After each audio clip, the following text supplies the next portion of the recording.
Kita lanjut nomor 41 sampai 50 ya. Nomor 41, mana yang ditanya yang merupakan larutan yang terionisasi sebagian. Nah, yang terionisasi sebagian itu berarti asam lemah kalau nggak basa lemah. Yang termasuk asam lemah dan basa lemah di sini asam klorat sama amonium hidroksida ya atau amonia. Barium hidroksida dia basa kuat. Berikutnya mana seluruhnya yang merupakan asam bervalensi 1. Berarti yang menghasilkan 1 ion H+ per molekulnya.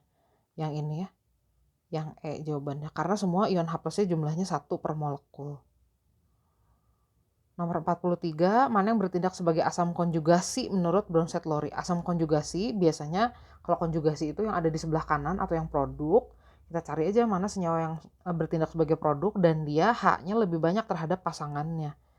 Nah, kalau dilihat di situ HS- sama H2S kan pasangan asam basa konjugasi tuh. Nah, H2S lebih banyak H-nya, berarti dia bertindak sebagai asam konjugasi. Next, ada suatu larutan pH-nya 4,7. Konsentrasi ion H+-nya berapa? Nah, ini saya ganti dulu formatnya menjadi 5 dikurangi 0,3 kan sama ya. Kenapa? Karena jelas kita tahu 0,3 itu log 2. Jadi supaya formatnya seperti ini. Jadi kita bisa langsung menghitung konsentrasi ion H+-nya. Begitu. Nomor 45, kita ditanya konsentrasi ion OH- pada suatu asam lemah. Diketahui Ka-nya sekian. Jadi ini ada asam lemah nih. Kita bisa hitung dulu dong konsentrasi ion H+-nya.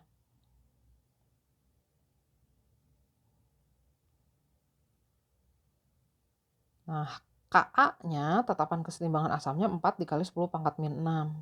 Molaritasnya 0,01 atau 10 pangkat min 2 molar. Jadi konsentrasi ion H+-nya itu 2 dikali 10 pangkat min 4 molar. Nah, untuk setiap larutan, konsentrasi ion H+ dan OH-nya kalau kita kalikan itu akan sama dengan Kw atau tetapan kesetimbangan air. Nah, ini kan nggak ada keterangan berarti tetapan kesetimbangan airnya pada suhu 25 derajat Celcius ya. Jadi dianggap 10 pangkat min 14.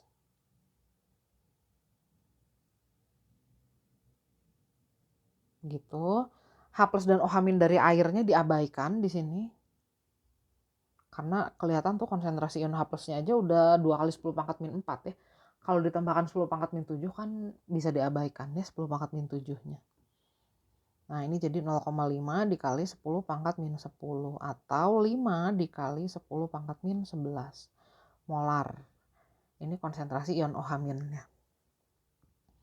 Nomor 46, larutan yang tidak berwarna jika ditambahkan indikator phenolphthalein. Berarti yang pH-nya di bawah 8,3 ya, karena range warna di bawah 8,3-nya tidak berwarna. Nah, kita cek dulu. Yang pertama, ini ada NH3, basa lemah. Alfanya 0,1%. Jadi 1 dikali 10 pangkat min 3 ya kalau kita jadikan bilangan berpangkat. Konsentrasinya 0,1 molar. Ini berarti jadi 10 pangkat min 4. POH-nya 4, pH-nya berarti 10. Nah, ini di atas range warna phenolphthalein ya. Range warna atasnya berarti pasti warnanya merah nih. Yang kedua, ini kita punya asam lemah CH3COOH. Kita hitung dulu berapa pH-nya. Alfanya 2%, jadi 2 dikali 10 pangkat min 2. Konsentrasinya 2 dikali 10 pangkat min 3 molar.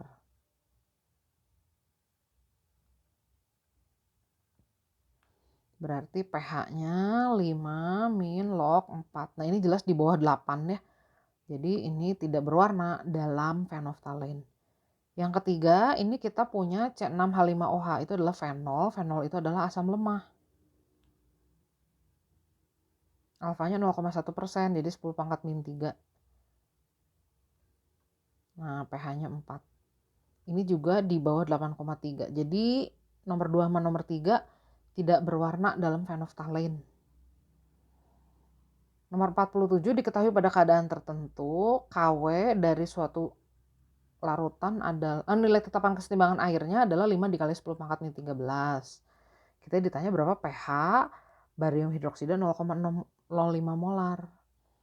Nah, ini adalah larutan basa kuat kan, barium hidroksida. Jadi konsentrasi ion OH- bisa kita hitung dengan cara mengalihkan molaritas dan valensinya. Begitu. Berarti kan pada saat itu pOH-nya 1.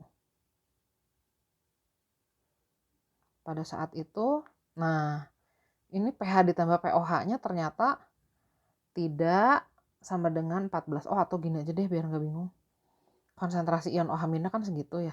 Nah, konsentrasi ion H+ dikali konsentrasi ion OH- pada suatu larutan itu selalu sama dengan Kw. Konsentrasi ion H+ ini mau kita cari, konsentrasi ion OH- 1 dikali 10 pangkat min 1. Kw-nya 5 dikali 10 pangkat min 13.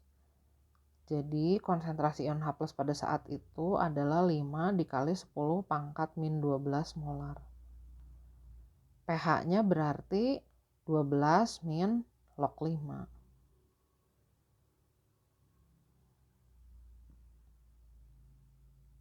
Nomor 48.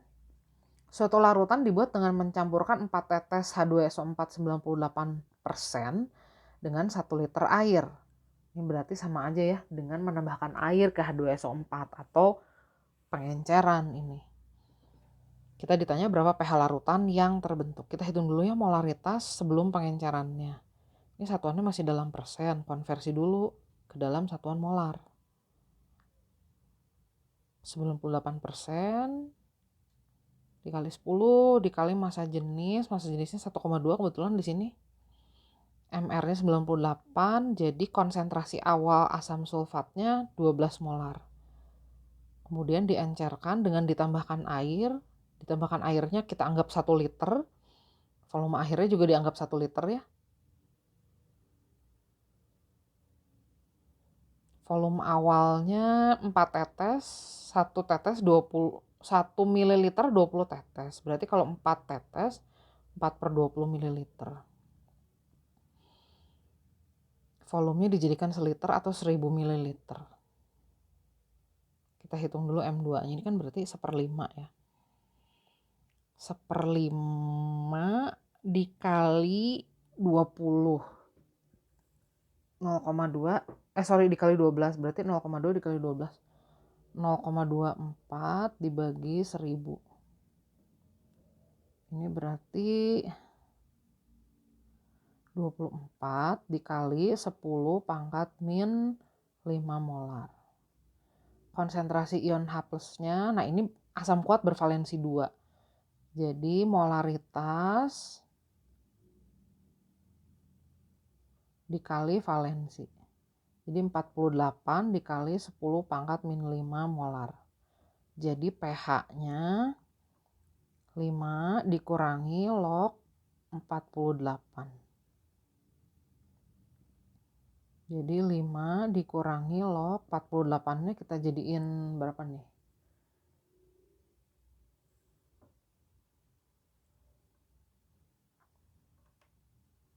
Log sebentar. 48 saya bagi 16 aja ya. Ini 16 kali 3 kan. 16-nya 4 kali log 2. Nah, 3-nya di situ. Jadi 5 dikurangi 4 dikali 0,3. Log 2-nya kan 0,3 ya. Log 3-nya 0,5. Jadi 5 dikurangi 1,7. 3,3. Loh, kok nggak ada ya jawabannya? Wait.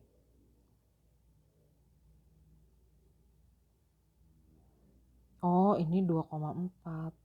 Maaf, salah.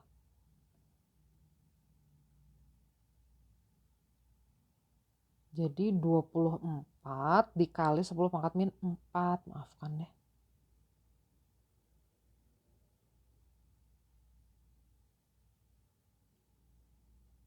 Gini harusnya.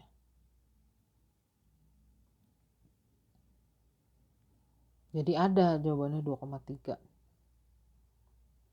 Nomor 49, untuk mengubah pH 10 ml asam nitrat dari 2 menjadi 2,5, maka perlu ditambahkan air sebanyak berapa? Nah, kita lihat aja dulu pH-nya kan mula-mula 2, berarti konsentrasi ion H+ mula-mulanya 1 dikali 10 pangkat min 2 molar. Ini kebetulan kan asam nitrat itu asam kuat valensi 1. Jadi molaritasnya sama dengan konsentrasi ion H+-nya. pH setelah pengencerannya ingin dijadikan 2,5. Ini kita anggap aja 2 ditambah log 3. Berarti konsentrasi ion H+ setelah pengencerannya itu adalah 1/3 dikali 10 pangkat min 2. Karena ini adalah asam kuat bervalensi 1, molaritasnya akan sama dengan konsentrasi ion H+-nya. Nah, tinggal kita hitung M1V1 sama dengan M2V2. 1 dikali 10 pangkat min 2 dikali volume pertama 10 ml. M2-nya jadi 1/3 dikali 10 pangkat min 2 dikali volume 2. Jadi volume keduanya 1 dikali 10 pangkat min 1 dibagi 3 dikali 10 pangkat min 2. Jadi 1/3 dikali 10 ml. Atau kurang lebih 1/3 dikali 10/3 berarti 3,3. Ntar, apa yang salah nih ya?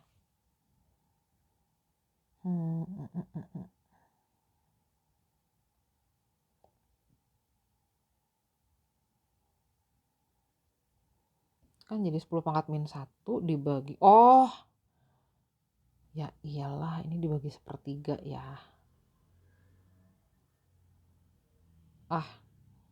Jadi harusnya 3 dikali 10 atau 30 ml.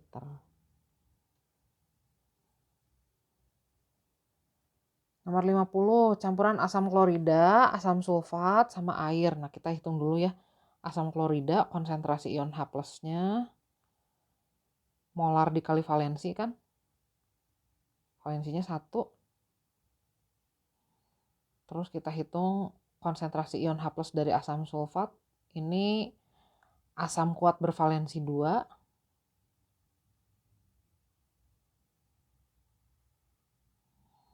Kemudian air. Nah, kita hitung berapa konsentrasi ion H+ gabungannya. Konsentrasi gabungan kan konsentrasi ion H+ dari asam pertama dikali volumenya ditambah konsentrasi ion H+ dari asam kedua dikali volumenya dibagi volume total. Di sini ada air. Ya sebenarnya air juga menghasilkan ion H+, cuman kan diabaikan aja ya, dikit banget dari air. Oke, ini jadi 0,2 dikali 50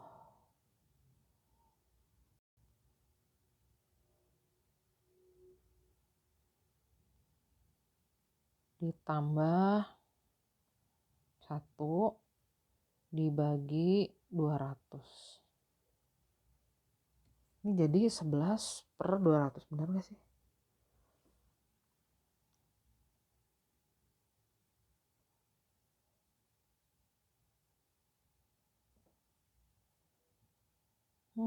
Oh, ini 1 kali 10 pangkat min 1 ya. Kenapa saya masukin ini min 2 ya? Pantesan. Jadi harusnya 10 juga. 20/200, 1/10, 0,1 molar. Jadi pH gabungannya 1. Beres.